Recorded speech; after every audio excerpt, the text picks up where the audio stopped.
Berarti udah deket jalan pulangnya. Benar apa benar? Urusan pulang itu enggak ngeliat umur. Betul? Ada cucu yang ngurusin kakeknya, mohon maaf, yang lebih dipandang duluan cucunya. Betul apa betul?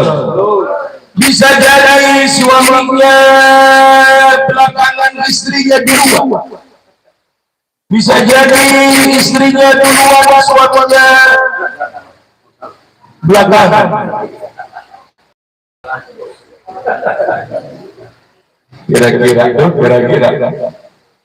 kalau yang lebih cepat pulang yang suami apa yang istri? Survei ini. Sensus kematian ya. Yang lebih dulu pulang rata-rata suami.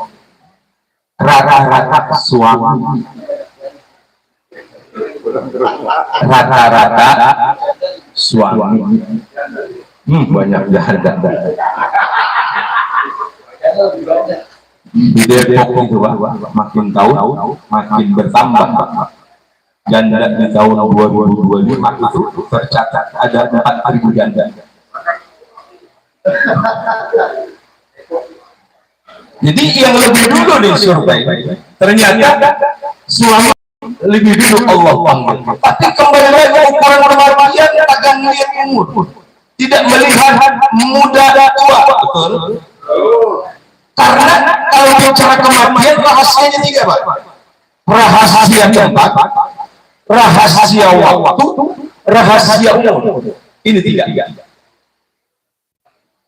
Kalau urusan kematian kita tidak tahu di umur berapa Allah akan wafatkan. Kita tidak tahu di tempat mana Allah akan wafatkan. Dan di waktu apa Allah akan wafatkan kita. Semuanya jadi rahasia Allah. Sehingga bahasa Al-Quran alladzi khalaqal mauta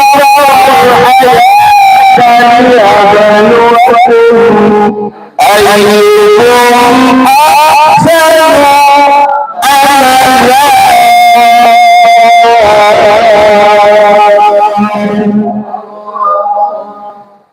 Ibu Allah kedong, ibu belum aja. Coba Allah, coba Allah. Kayaknya gagah kalau Allah. Jadi itu urusan kematian. Jadi rahasia tujuannya agar kita tahu ujian. Karena kehidupan adalah ibadah Tuhan.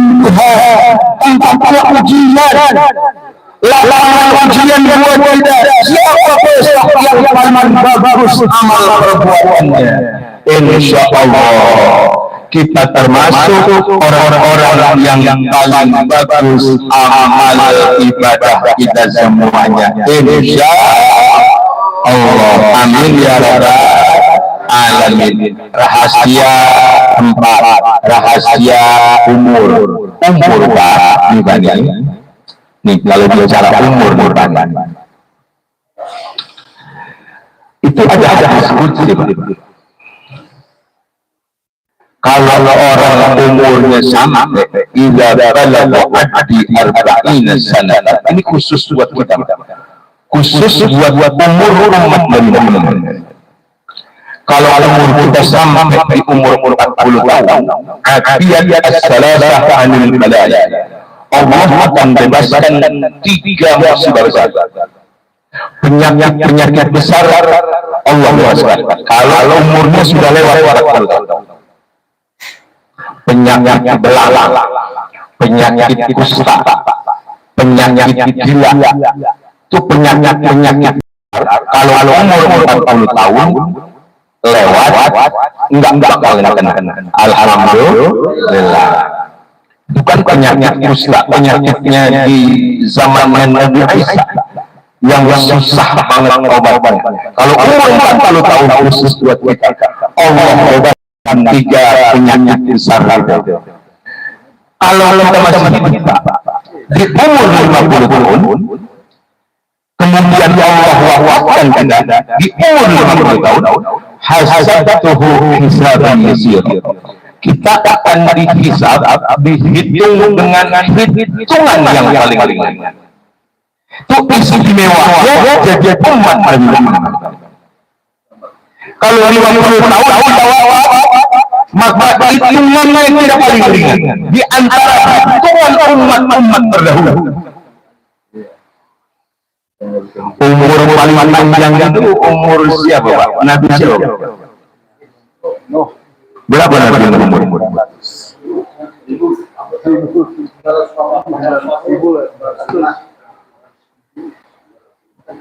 Kalau di dalam Al-Quran, umur Nabi Nuh itu 950 tahun. Tapi menurut Ibnu Abbas, Nabi Nuh itu waktu diangkat, Nabi umurnya sudah 450 tahun. Kemudian berdakwah di tengah kaumnya 950 tahun. 950 tahun. Yang mau ikut ajakan Nabi Nuh cuma 80 orang. Bayangin, 950 tahun berdakwah. Yang ikut ajakan Nabi Nuh cuma 80 orang. Bapak, kira-kira kalau jadi Nabi berhenti nggak? 950 tahun yang ikut cuma 80 orang. Ini kita perkumpulan. Kan belum lama, ini kan perkumpulan belum ada 50 tahun. Yang ikut alhamdulillah masih terus bertahan, mudah-mudahan istiqomah semuanya. Itu Bapak Nabi Nuh berdakwah 950 tahun, ada banjir bandang yang datang, yang kemudian menanyakan tidak ikut ajakan orang tua. Ternyata anak-anak yang mau nurut itu sudah ada sejak zaman Nabi Nuh alaihissalam. Kanaan bersembunyi di balik gunung, yang kemudian terbawa banjir bandang selesai, Nabi Nuh masih hidup 350 tahun. Bayangin itu 450 tambah 950 tambah 350 berapa jadi umur itu? 1.700 tahun. Kata malaikat Jibril. Nabi yang paling panjang umurnya cuma Nabi Nuh alaihissalam. Waktu Nabi Nuh di mana? Mau jawab nyawa, ditanya dulu sama malaikat Jibril. Ya, kaifa wajadta dunya? Ya awal anbiya ya Imran. Wahai Nuh, engkau yang punya umur terpanjang di antara umur manusia. Bagaimana engkau memiliki umur panjang ini? Apa yang kau rasakan hidup di dunia? Ditanya dulu Bapak, umur 1.700 tahun apa gimana? Wahai rasanya hidup di dunia? Apa jawaban Nabi Nuh? Dakhaltu baban wahidan wa kharajtu baban akhar. Aku punya umur panjang, seakan-akan aku hanya masuk ke rumah, pintu depan, keluar pintu belakang. Hitungannya panjang, perasaan ente. Benar. Cuma hitungannya panjang di dunia, tapi ternyata perasaan hidupnya sebentar. Karena dunia bukan menjadi tempat abadi. Dunia hanya sekedar persinggahan. Dunia hanya sekedar tempat di mana kita menanam benih-benih kebaikan agar kita nanti diselesaikan di dunia ini membawa tanaman-tanaman indah di hadapan Allah Subhanahu wa Ta'ala. Bapak, kalau Bapak mau nggak punya umur sampai 200 tahun? Mau nggak Bapak? Kalau sehat nggak apa-apa. Kalau sehat nggak apa-apa. 70 ke 80 tahun kata Nabi itu udah dipastikan. Anggota tubuh kita pasti salah satu akan berubah. Itu kata Rasulullah. 60-70 tahun itu biasanya akan melemah pendengar, akan melemah ucapan, akan melemah langkah-langkah yang kita lakukan. Itu naluri kemanusiaan, fitnah kemanusiaan yang pasti terjadi buat dia. Jangankan umur seperti itu, di zaman ini orang yang di bawah 50 tahun itu penyakitnya ada yang berat banget. Makanya saya pesan jangan salah langkah. Hati-hati kalau berdoa jangan salah langkah. Minta panjang umur, takutnya terlalu 200 tahun dikasih panjang umur. Kan nggak enak juga kalau 200 tahun. Kira-kira bukan cuma itu, nanti yang bikin repot anak-anak cucu-cucunya. Benar kan? Udah pasti terjadi. Saya punya kawan. Mohon maaf, badannya berubah. Badannya di setiap sudutnya dia minta sama Allah, ya Allah, kuruskan saya. Dia selalu minta di sudut terakhir, ya Allah kuruskan saya, ya Allah kuruskan saya. Betul, Allah kurusin lewat penyakit gula. Allah kurusin lewat penyakit gula, Allah kurus. Tapi penyakit gula, saya bilang doa kalau salah. Minta Allah jangan salah. Minta Allah, ya Allah, saya minta umur sekian, tapi banyak kebaikan saya. Begitu dulu. Jangan cuma minta umur panjang, ya Allah, umur panjang. Tapi persiapan kebaikan sedikit. Sebaik-baik manusia adalah yang panjang umurnya, bagus amal perbuatannya. Wasyarruna, seburuk-buruk manusia yang umur panjang, tapi mohon maaf, buruk perbuatannya. Bapak Ibu yang Allah muliakan, pagi ini apa yang menjadi kesan buat kita untuk persiapan pulang kita? Saya teringat ada di dalam kitab Nasaihul Ibadah pesanan Nabi kepada al-Ibadah.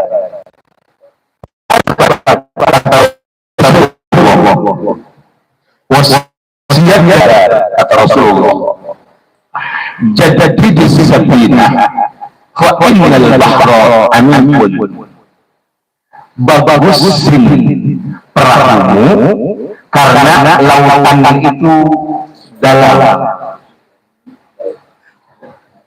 Apa maksudnya? Kita hidup untuk bekal pulang harus terus memperbaiki niat kita seutuhnya, bahwa kita hidup di dunia ini apa tugas kita jangan lupa untuk urusan ibadah dan kebaikan yang terus kita lakukan. Kita terkadang menyalahi dalam setiap masalah. Kita kan berpegang kepada Allah setiap salat. Inna salati wa nusuki wa mahyaya wa mamati lillahi rabbil alamin. Itu kan ikrar kita kepada Allah. Sallallahu hidup matiku seluruhnya untuk Allah. Tapi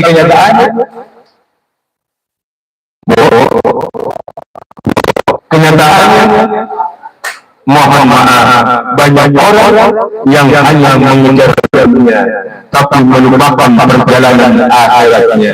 Na'udzubillah karena kalau sibuk urusan dunia, maka kita akan dilupakan untuk mengingat Allah. Boleh tidak orang Islam kaya? Boleh, tidak pernah ada lagi. Silakan jadi muslim yang kaya, silakan jadi muslim yang kuat. Tapi ingat, kekayaan harus engkau jadikan wasilah jalan agar bisa menjadi jembatan persiapan pulang kita dalam keadaan baik, husnul khatimah di hadapan Allah Subhanahu wa Ta'ala. Sehingga persiapan pertama perbaharuilah niat hidupmu karena Allah. Insya Allah. Pak, nikmat itu ada tiga, Pak. Nikmat paling tinggi itu nikmat iman, paling tinggi. Nikmat pertengahan, nikmat sehat. Nikmat paling rendah, nikmat rezeki, paling rendah. Paling rendah nikmat rezeki. Paling tinggi itu nikmat iman. Pertengahannya nikmat sehat. Yang paling rendah nikmat rezeki. Ini saya tanya sama bapak-bapak sini. Kira-kira yang kita kejar-kejar ini nikmat yang mana? Yang paling tinggi apa yang paling rendah? Yang paling tinggi apa yang paling rendah? Paling tinggi nikmat iman. Pertengahan nikmat sehat, paling rendah nikmat rezeki. Yang harusnya kita kejar nikmat iman, nikmat sehat, nikmat rezeki kita dapat. Kalau kita hanya mengejar nikmat rezeki, maka dua-dua nikmat itu akan terlupakan. Makanya orang yang bagus imannya, badannya sehat, rezekinya lancar. Karena iman jadi modal. Iman jadi fondasi. Kita yang terkadang lupa kalau kita tidak ingatkan diri kita sendiri. Ini kalau orang-orang sudah lupa, Pak, wala takunu kalladzina nasallahu wa ansaka anfusahum ulaika humul fasiqun. Jangan jadi orang yang selalu lupa kepada Allah. Kalau engkau lupa kepada Allah, dipastikan kamu akan lupa kepada dirimu sendiri. Kalau sudah lupa kepada Allah, lupa dengan diri sendiri, dipastikan orang itu masuk kepada kelompok orang-orang yang fasik. Orang fasik itu orang yang melakukan kemaksiatan tapi senang melakukan itu, orang fasik. Orang yang melakukan kesalahan tapi gembira melakukan itu namanya orang fasik. Karena tidak ada dasar. Karena tidak ada kemampuan pondasi iman di dalam kehidupannya. Makanya berbahagialah niatmu. Kata Rasulullah kepada Abu Bakar, jika engkau ingin selamat dunia dan akhirat, yang akan menjadi bekal Allah dari sekarang, baguskan niatmu. Dunia itu banyak halangan dan rintangan. Baik dunia itu dipastikan tempat ujian dan cobaan. Jika tidak bagus niatnya, maka engkau tidak akan selamat dalam perjalananmu. Satu yang menjadi pesan dan ulangnya kita agar ulangnya kita dalam keadaan husnul khatimah, kita itu memperbaharui niat hidup kita. Insya Allah. Yang kedua kata Rasulullah,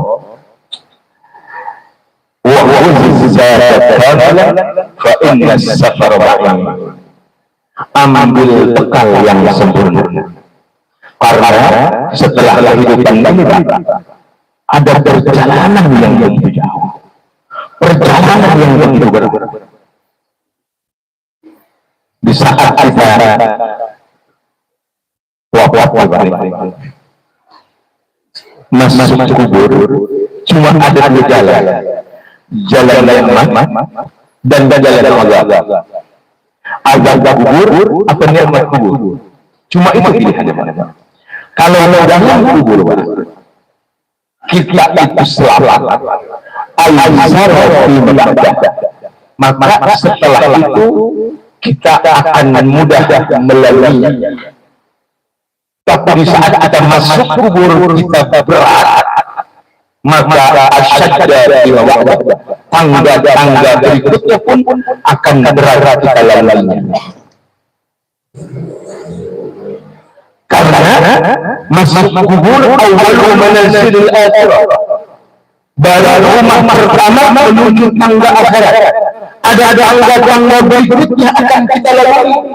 Makanya di saat di dunia wa khuzzat ambil perbekalan yang sempurna, lakukan kebaikan hanya niat karena Allah. Jangan melihat kebaikan Allah, jangan melihat banyak sedikitnya, tapi lakukan setiap kebaikan itu adalah lillah, kita lakukan hanya untuk Allah. Yang sejatinya setiap kebaikan yang kita lakukan, Allah kembalikan kebaikan itu untuk pelakunya. Perbanyak berdoa untuk menghadapi bulan. Yang jadi catatan, jangan meremehkan kebaikan yang kita anggap kecil. Jangan meremehkan kebaikan yang kita anggap kecil. Bisa jadi kebaikan yang kita anggap kecil itu di situ tempatnya Allah ridho kepada kita. Dan begitu juga, jangan meremehkan dosa yang kita anggap kecil.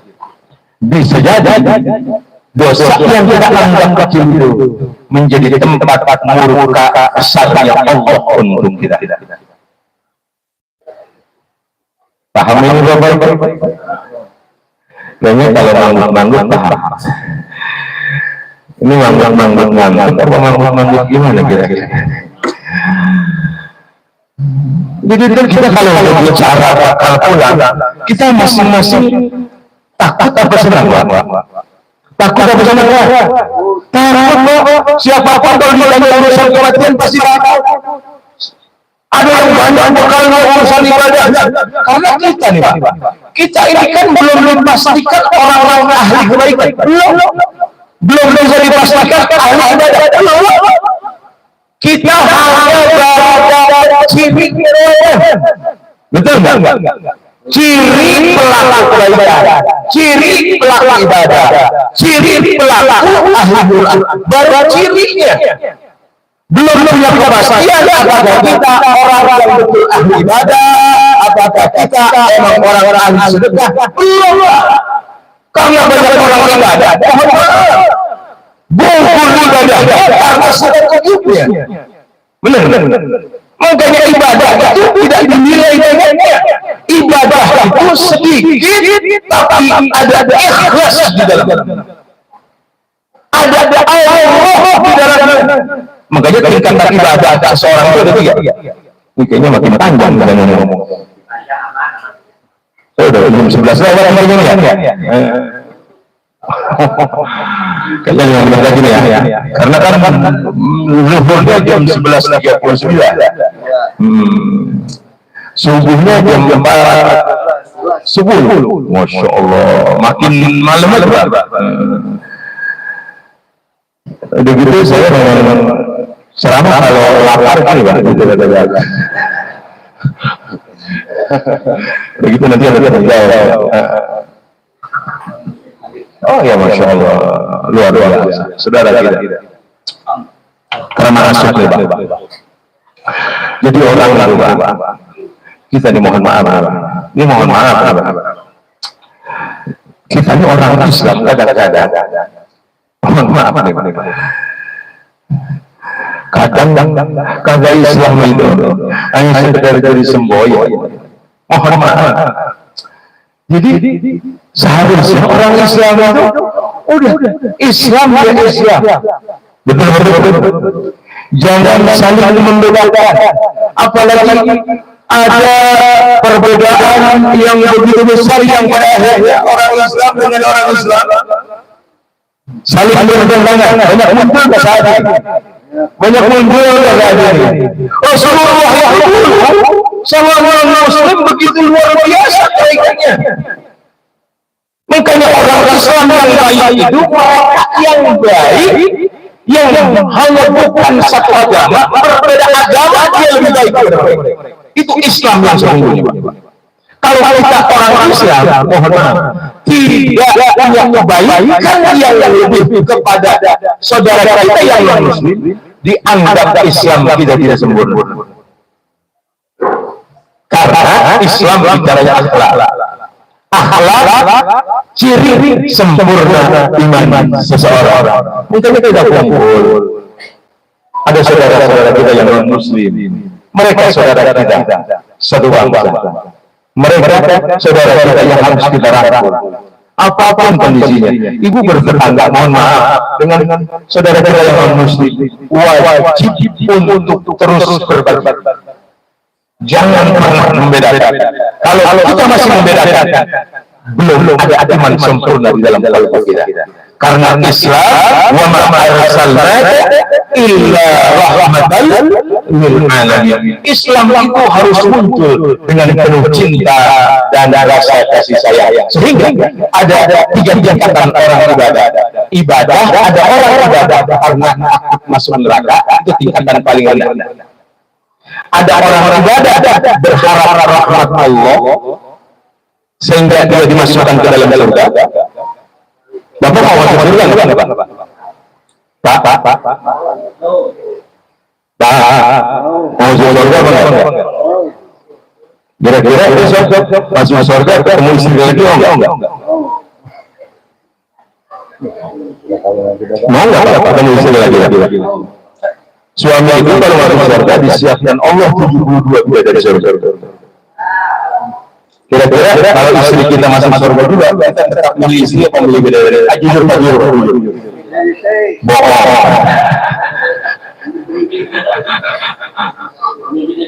Pemilih bidadari, milih istri. Masya Allah. Tapi hati-hati yang enggak benar. Bapak nggak bosan kalau milih ini lagi? Masa di dunia udah ketemu istri, di surga udah istri lagi. Milih bidadari atau istri? Bohong. Insya Allah milih istri. Karena istri kita kalau masuk surga akan lebih cantik daripada bidadari. Jadi besok kalau di surga orang masuk ada anak buah. Rata-rata umurnya 30-35 tahun. Alhamdulillah, dan ibu bakalan lebih cantik daripada bidadari. Cuma hanya cukup untuk istri yang taat sama suami. Kira-kira banyak yang dosa istri atau dosa suami? Suami. Banyak yang dosa istri atau dosa suami? Bu, banyak yang dosa istri atau dosa suami? Di mana sama sih? Suami, Pak. Iya, suami. Karena dia tanggung jawab. Kalau orang perempuan, dosa itu bisa dalam apa? Dosa yang perbuatan. Perempuan. Ya, saya tanya dosa, kira-kira dosanya lebih banyak suami apa dosa istri?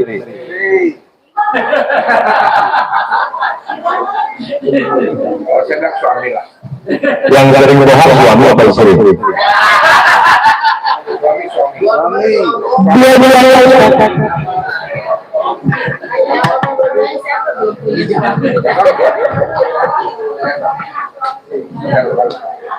Suami paling banyak. Kalau ini kayaknya curhat atau gimana? Kalau istrinya salehah, suaminya tidak, apa itu tugas istri?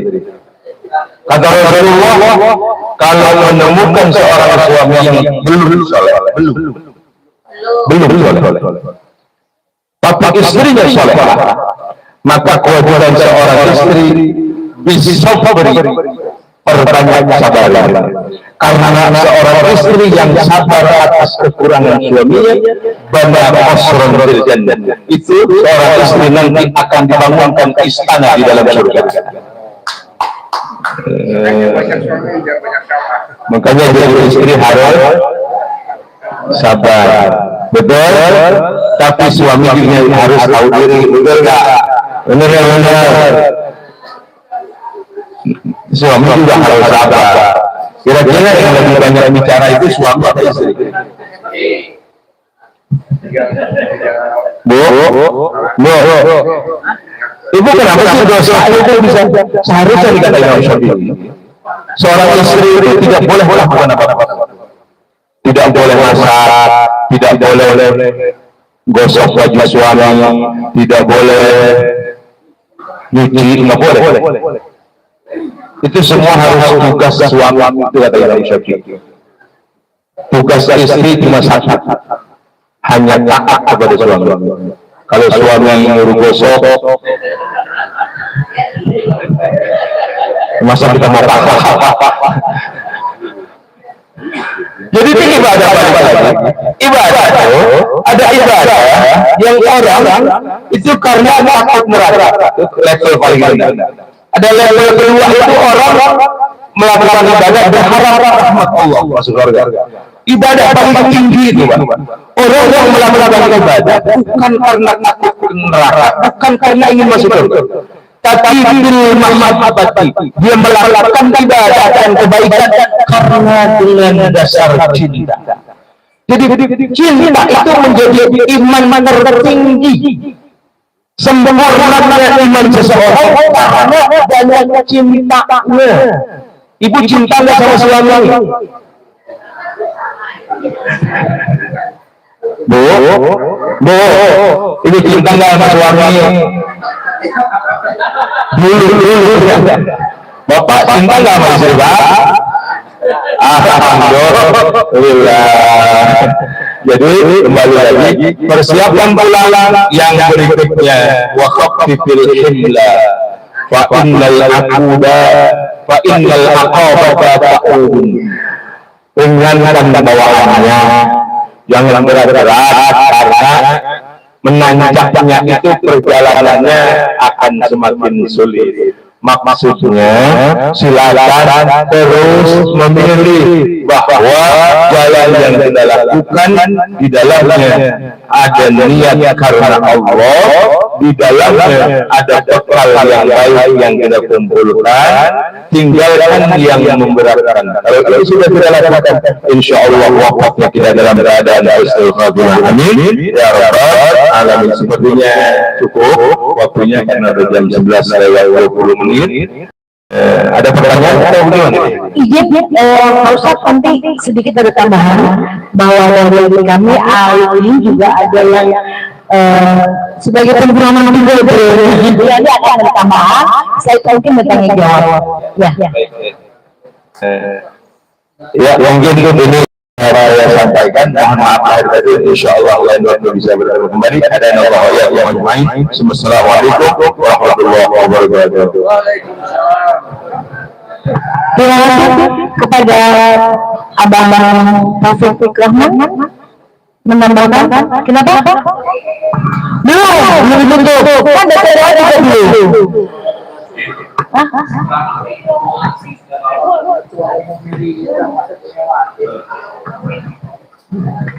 Tambahan dari Bang.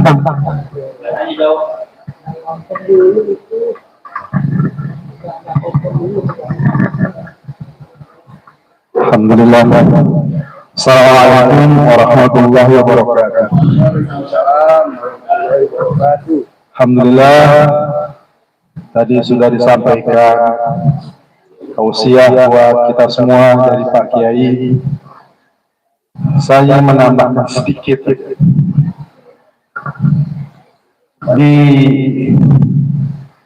waktu Rasulullah pertama kali datang ke kota Madinah, itu kan di Madinah ada orang Nasrani, ada orang Majusi, ada orang Islam, ada orang Yahudi. Pertama kali Nabi masuk kota Madinah, Nabi menyampaikan satu kalimat.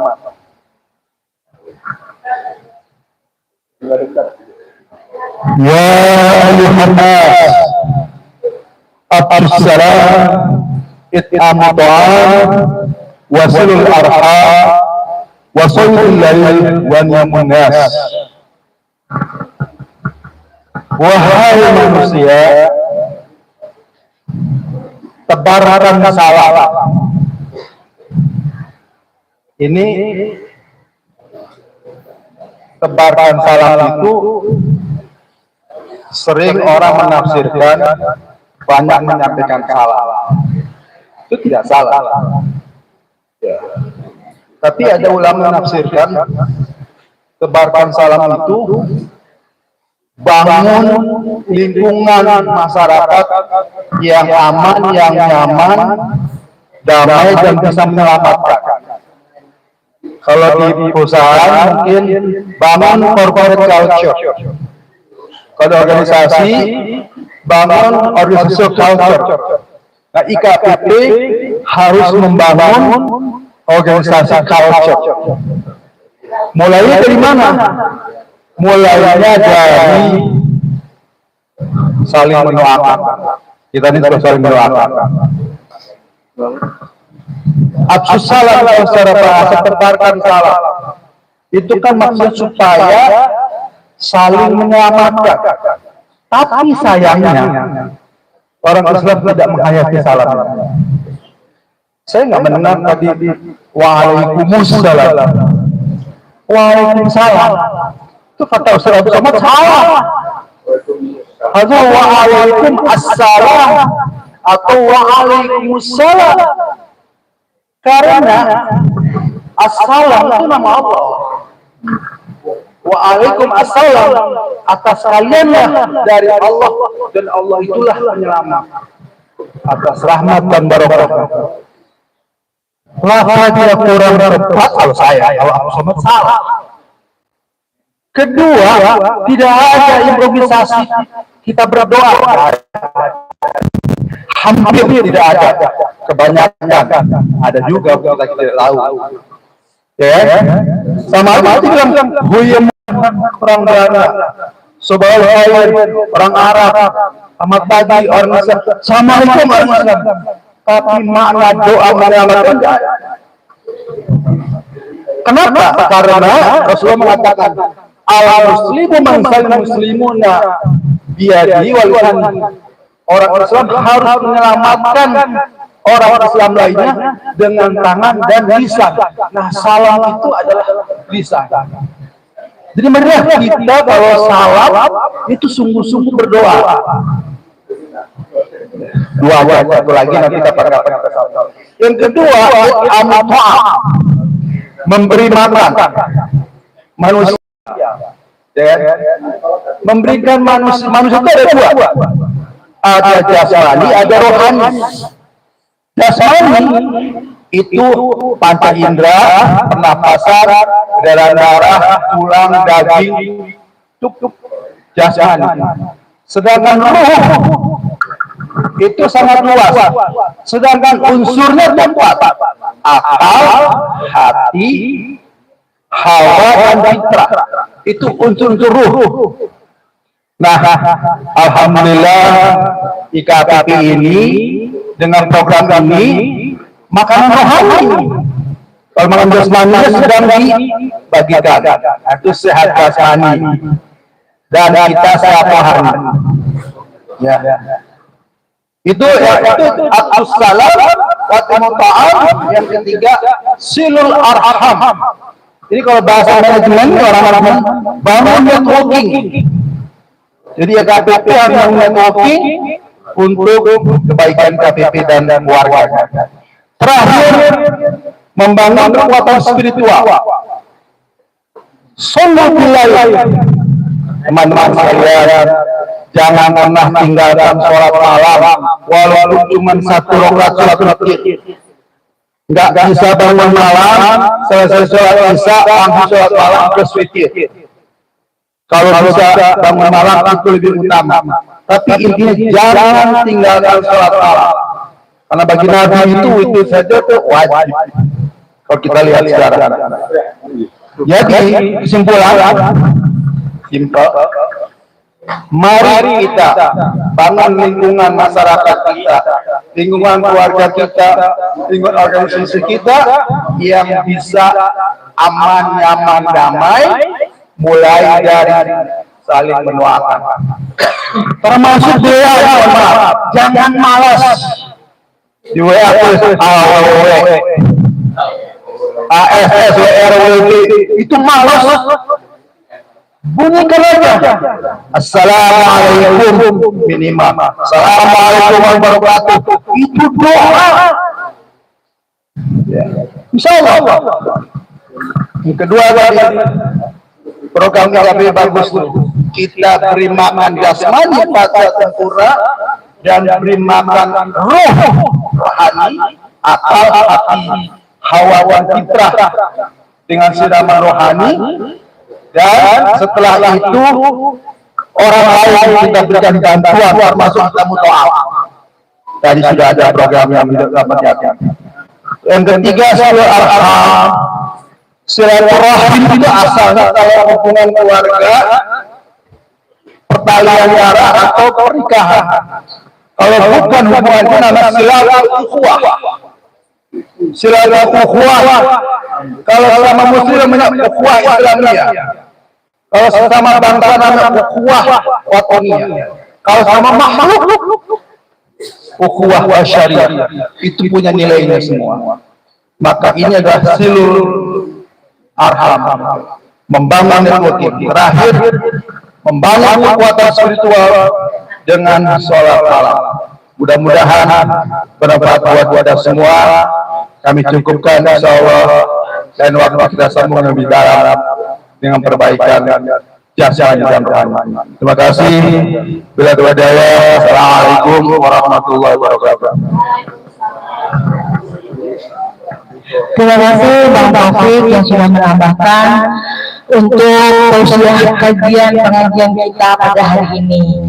Dan kami juga mengucapkan terima kasih kepada Kiai Haji Martoni yang sudah menyampaikan tausiahnya, dan mohon maaf karena waktu sudah semakin siang dan sebentar lagi azan salat zuhur, dan kita lanjutkan saja dengan pembacaan doa yang akan dipimpin oleh saudara Mupimin.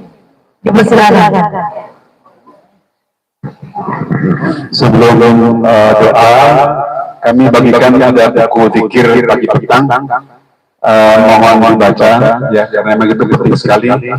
Jadi nanti pada subuh atau pada asar dibaca bukunya untuk bisa membentengi kita doa harian kita. Ya, jadi itu doa-doa yang sumbernya jelas dari Rasulullah yang disuruh oleh Abu Dawud.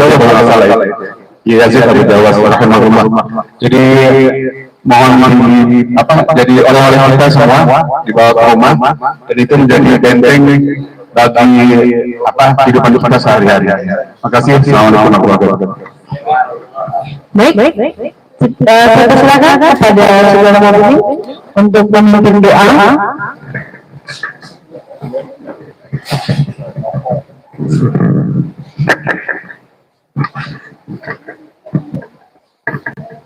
Assalamualaikum warahmatullahi wabarakatuh. Waalaikumsalam.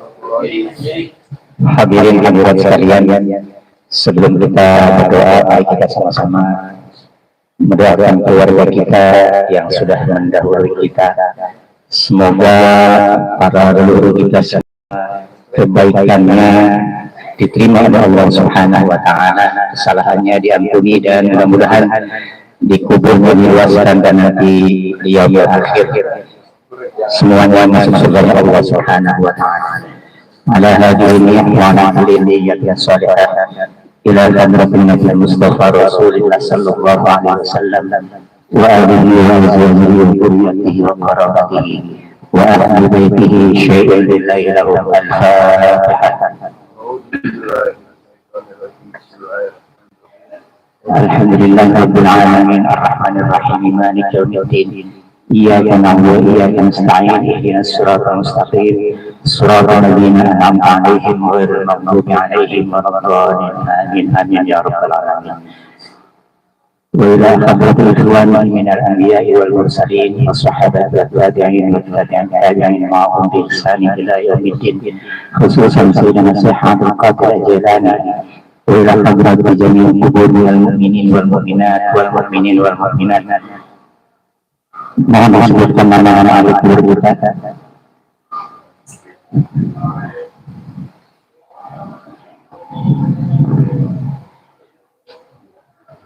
Wal mu'minin wal mu'minat wal muslimin wal muslimat al ahya'i minhum wal amwat. Al-Fatihah. Bismillahirrahmanirrahim. Alhamdulillah. Ar-Rahmanir-Rahim. Maliki yaumiddin. Iyyaka na'budu wa iyyaka nasta'in ihdinas siratal mustaqim siratal ladzina an'amta 'alaihim ghairil maghdubi 'alaihim waladdallin. dan untuk kita semua mudah-mudahan kita diberikan panjang umur dalam keadaan sehat, panjang umur dalam kebaikan, dan semoga kita semua juga selalu dalam lindungan Allah Subhanahu wa taala. Al-Fatihah. Bismillahirrahmanirrahim. Alhamdulillahirabbil alamin. Ar-Rahmanir-Rahim. Maliki yaumiddin. Iyyaka na'budu wa iyyaka nasta'in. Ihdinas siratal mustaqim. Shiratal ladzina an'amta 'alaihim ghairil maghdubi 'alaihim waladdallin. اللهم صل على حبيبنا وشفيعنا وكريمنا وذكرنا ومولانا محمد وسلم ورضي الله تعالى عن كل صحابة رسول الله أجمعين. الحمد لله رب العالمين حمدا شاكرين حمدا نعيمين حمدا يوافي نعمه ويكافئ المزيد. يا ربنا لك الحمد كما ينبغي لجلالك الكريم والعظيم سلطانك. اللهم صل وسلم على سيدنا محمد صلاة تنجينا بها من جميع الأهوال والآفات وتغفرنا بها من جميع الحاجات وتطهرنا بها من جميع السيئات وترفعنا بها عندك أهل الدرجات وتبلغنا أقصى الغايات من جميع الخيرات في الحياة وبعد الممات. اللهم إننا نسألك سلامة في الدين وعافية في الجسد وزيادة في العلم وبركة في الرزق وتوبة قبل الموت ورحمة عند الموت ومغفرة بعد الموت. اللهم هون علينا في شجرة الموت والنجاة من النار والعفو عند الحساب. اللهم ربنا أنزل علينا مائدة من السماء تكون لنا عيدا لأولنا وآخرنا وآية منك وارزقنا وأنت خير الرازقين. ربنا إننا سمعنا مناديا ينادي للإيمان أن آمنوا بربكم فآمنا فاكتبنا مع الشاهدين. ربنا لا تزغ قلوبنا بعد إذ هديتنا وهب لنا من لدنك رحمة إنك أنت الوهاب. ربنا آتنا في الدنيا حسنة وفي الآخرة حسنة وقنا عذاب النار. سبحان ربك رب العزة عما يصفون وسلام على المرسلين والحمد لله رب العالمين. السلام عليكم ورحمة الله وبركاته.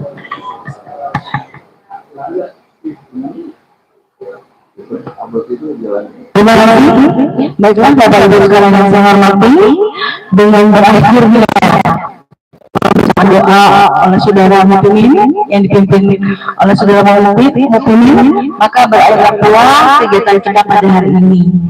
Dan semoga doa yang kita lakukan di pertemuan hari ini dijabah oleh Allah Subhanahu wa taala.